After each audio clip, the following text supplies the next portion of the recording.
Look, chat, the rich guy who lives in this fancy apartment is secretly a pervert who gropes college girls. As soon as I stepped out of the elevator, my neighbor Yvonne Shaw cornered me at the door. She tugged at her collar while crying to the camera. Chat, this is where the guy lives. Just now in the elevator, he covered my mouth and groped me all over. If the elevator door hadn't opened in time, he would have dragged me back to his place. The comments section exploded. The screen filled with curses aimed at my husband, but later, in court, when they saw my husband who had lost both arms saving someone 5 years ago, they were all dumbfounded. Chapter: the day I moved into Riverfront Residences, I became public enemy #1 in the entire community. It all started with my neighbor, the influencer sexy innocent Yvonne, who had over 1 million followers on TikTok right now. She was holding a phone stand right outside my door, crying her eyes out, making people sympathize with her. Chat, I can't take it anymore. I thought there were only good people in this community, but it turns out there's a right animal living here. Yvonne tugged at her collar, which was already as low as it could go, showing off loads of skin and some pretty shocking red marks on her neck. She pointed at my tightly shut door, yelling, "The man who lives in this apartment looks like a nice guy, but half an hour ago, he molested me in the elevator." He knew there was no signal in the elevator, so he not only verbally harassed me, he also pinned me to the wall. He used his hand to clamp my mouth shut, and with the other hand he tried to rip my dress. If the elevator door hadn't opened just in time, I would've.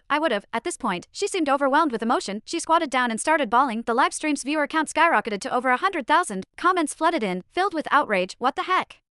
How could he be so brazen in broad daylight? Rich people like that are the worst. They think they can do whatever they want just because they have a bit of money. Call the police. You must report this. Lock that pervert up. The wife can't be any good either, letting her husband get away with this. She's just hiding inside like a coward. Outside, Yvonne's mother, Jenny Shaw, turned up too. This old lady could act even better than her daughter. She banged on the door and wailed into a megaphone, "Open up. You have the guts to do bad things but don't have the guts to open the door. Look, everyone, this is the animal living in Unit 2801. He harassed my daughter who just turned 20. What a scumbag. If you want, come out. I'll kill myself at your door." The noise was giving me a headache. I put down the hot towel I was holding and looked at my husband, Chris Gomez, who was lying on the physiotherapy bed and hooked up to a breathing machine. Though he could not speak, his eyes were full of worry.